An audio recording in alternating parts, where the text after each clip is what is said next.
did we as people start giving up so easily?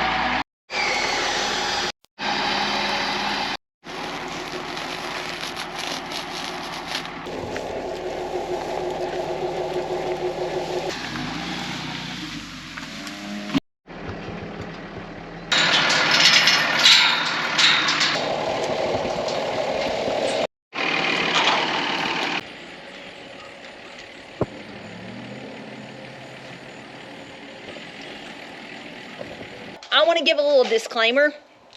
A few videos ago, I posted a video about that I'm not everyone's cup of tea. And I had a huge response to that video. And I just want to say thank you. Thank you for all the positive feedback. Thank you for the feedback that was just honest. Maybe it wasn't even that positive, but it was honest. Thank you guys for that.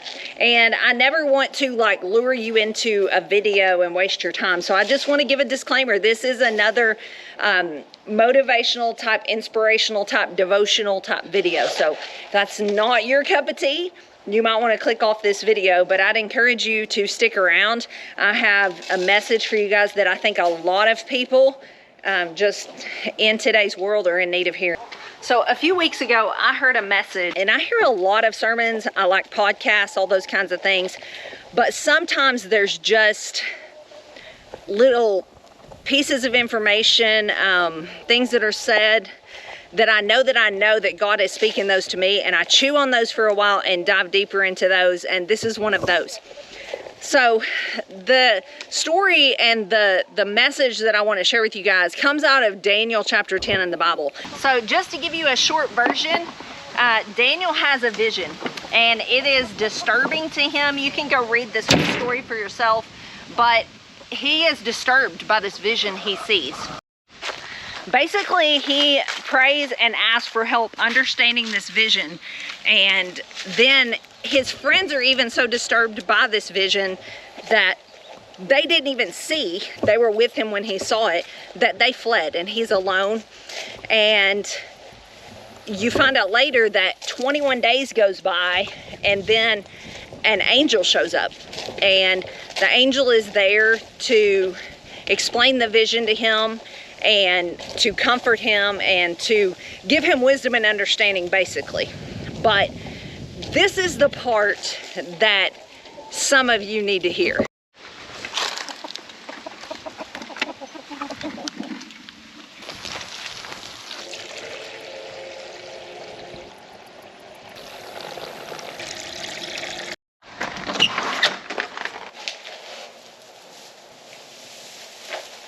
So it says in Daniel chapter 10 that Daniel had seen this disturbing vision, and he prayed to have wisdom and understanding of it. And it says that then a heavenly being shows up, and it's presumed that it is the angel Gabriel, shows up and tells Daniel the meaning of the vision. But he also says something that is so super powerful, I want you to get a hold of.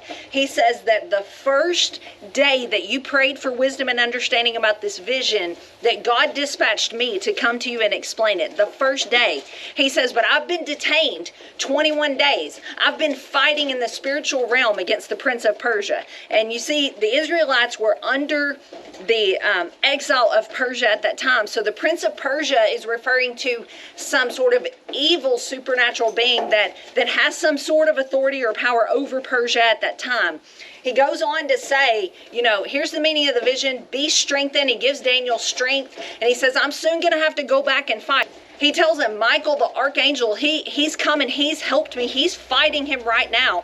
And soon the prince of Greece is going to come. And that is prophecy, because Greece is going to be the next world power that's going to dominate Israel. He says, but it's okay. You don't need to worry. You need to be strong. Here's what's going to happen and what you need to do. And here's what I want to tell you. I I guess the main thing I want you guys to get a hold of, because there's some of you out there right now that need a little bit of hope. One thing I want to tell you is you need to hold on. You need to keep going and persevere. No matter what it is that's going on with you, you need to keep going.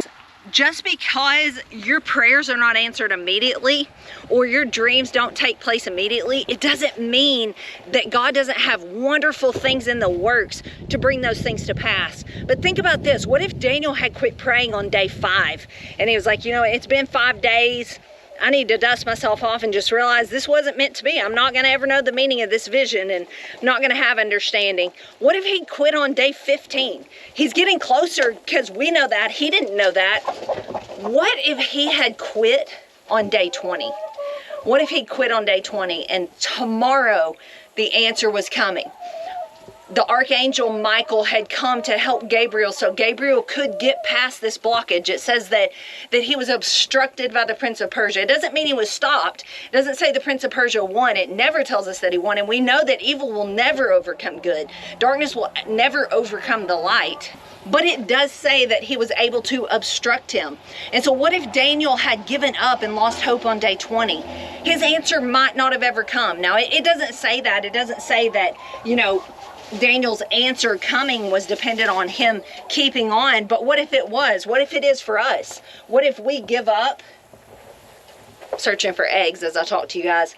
What if we give up on whatever we're going through on day 20 and then day 21 never happens?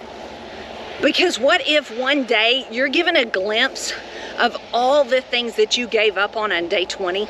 They were there for you. They were almost to you. Things had obstructed them, but they were almost there, but you gave up. Also, another thing I want to point out from this that I think is just something we all have to come to grips with, and we have to realize, is that there is forces of evil. We sometimes, Christian people especially, they don't want to believe that because it's scary to them and it feels like so much bigger than them and out of their control. And guess what? It is. There is spiritual forces at work. There's spiritual warfare going on right now in the world, and all you have to do is open your eyes to see it. So I don't want to say that to scare anybody, but it's the truth that there is spiritual warfare going on. It was back in the Bible times, and it still exists today.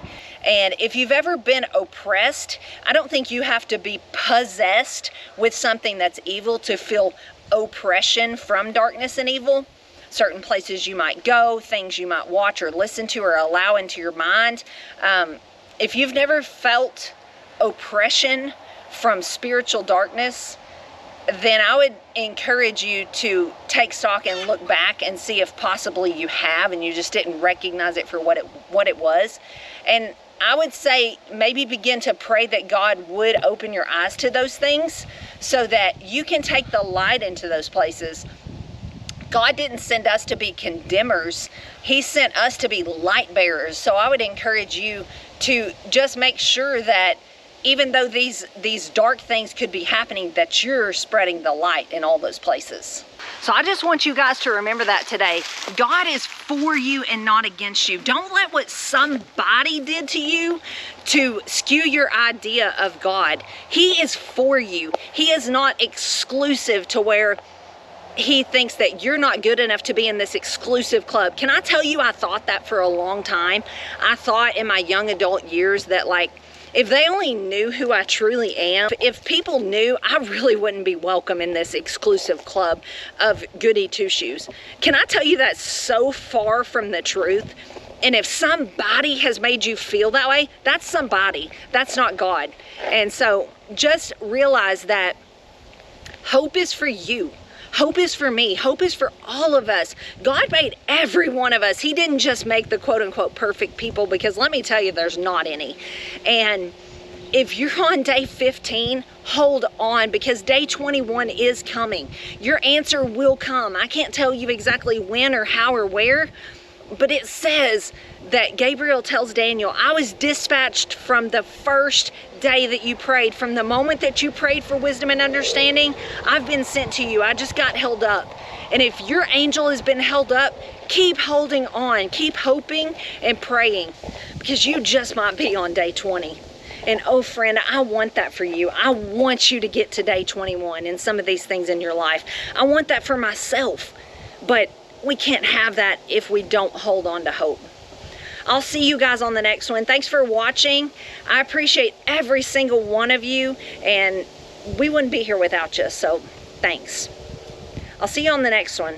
God bless.